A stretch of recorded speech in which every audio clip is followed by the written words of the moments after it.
साल 1992 दिल्ली यूनिवर्सिटी के दौलत राम कॉलेज में अखिल भारतीय विद्यार्थी परिषद की एक सभा हो रही थी। इस सभा में पीछे की तरफ एक लड़की बैठी थी। वो उत्सुकता से मंच से कही गई हर बात को सुन रही थी।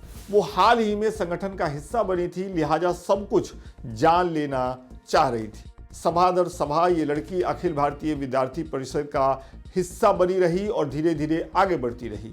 विरोध प्रदर्शनों में आगे रही। जब जब मंच पर पहुंचने का उसे मौका मिला तब तब सभा को उसने अपनी मौजूदगी का एहसास कराया। समय बीता और 4 साल बाद यानी 1996-97 में ये लड़की दिल्ली यूनिवर्सिटी स्टूडेंट यूनियन की प्रेसिडेंट चुनी गई। महज 4 सालों में संगठन के एक आम कार्यकर्ता से यूनिवर्सिटी के छात्र संघ का प्रेसिडेंट बनी इस लड़की का नाम था रेखा गुप्ता। जी हां, वही रेखा गुप्ता जो साल 2025 के दिल्ली विधानसभा चुनाव के बाद बीजेपी के बड़े बड़े नेताओं को पटखनी देकर दिल्ली के मुख्यमंत्री की कुर्सी पर काबिज हुई। साल 1974 इसी साल देश की पूर्व प्रधानमंत्री इंदिरा गांधी ने पूरे देश में इमरजेंसी लगाई और इसी साल हरियाणा के जुलाना जिंद जिले के एक आम से परिवार में रेखा गुप्ता का जन्म हुआ। इनके पिता दिल्ली के प्रीतमपुरा में स्थित एक सरकारी बैंक जिसका नाम है SBI उसमें नौकरी करते थे। लिहाजा होश संभालने के बाद रेखा और उनका परिवार जिसमें उनकी माताजी थी दिल्ली आ गई।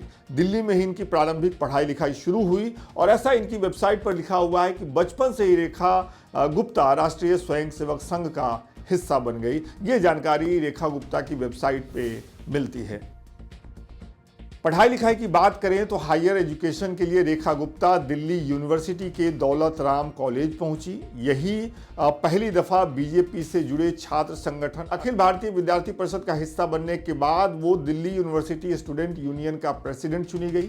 चुनाव आयोग में इनके द्वारा दाखिल हलफनामे की माने तो रेखा गुप्ता लॉ ग्रेजुएट हैं और इन्होंने लॉ की डिग्री मेरठ स्थित चौधरी चरण सिंह यूनिवर्सिटी से साल 2022 में हासिल की है। दिल्ली यूनिवर्सिटी स्टूडेंट यूनियन के प्रेसिडेंट का चुनाव लड़ने और जीतने के बाद साल 2007 में रेखा गुप्ता ने MCD मेयर का चुनाव लड़ा और वो जीत गई। वो दिल्ली बीजेपी महिला मोर्चे की जनरल सेक्रेटरी और बाद में वाइस प्रेसिडेंट भी रहीं।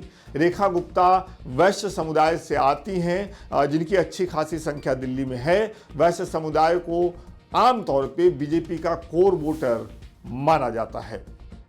दिल्ली विधानसभा चुनाव 2025 में शालीमार बाग सीट से चुनाव जीतकर पहली दफा विधानसभा पहुंची रेखा गुप्ता और अब जो जानकारी सामने आ रही है उसके मुताबिक रेखा गुप्ता दिल्ली के मुख्यमंत्री के पद तक का सफर जो है तय कर चुकी हैं। इस कुर्सी तक पहुंचने के लिए उन्होंने बड़े बड़े नेताओं और बड़े बड़े नामों को किनारा करने में सफलता हासिल की।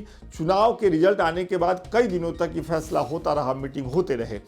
कहा यह जा रहा है कि CM पद के लिए रेखा गुप्ता का नाम RSS की तरफ से बीजेपी के टॉप लीडरशिप को दिया गया, जिसे बीजेपी के टॉप लीडरशिप ने स्वीकार कर लिया। अब देखना यह होगा कि आने वाले 5 सालों में रेखा गुप्ता बतौर मुख्यमंत्री दिल्ली की जनता की उम्मीदों पर कितना खरा उतरती हैं, या इसको इस तरीके से भी कहना चाहिए कि देखना यह होगा कि रेखा गुप्ता बतौर CM आने वाले सालों में अपनी पार्टी के टॉप लीडरशिप की उम्मीदों पर कितना खरा उतरती हैं।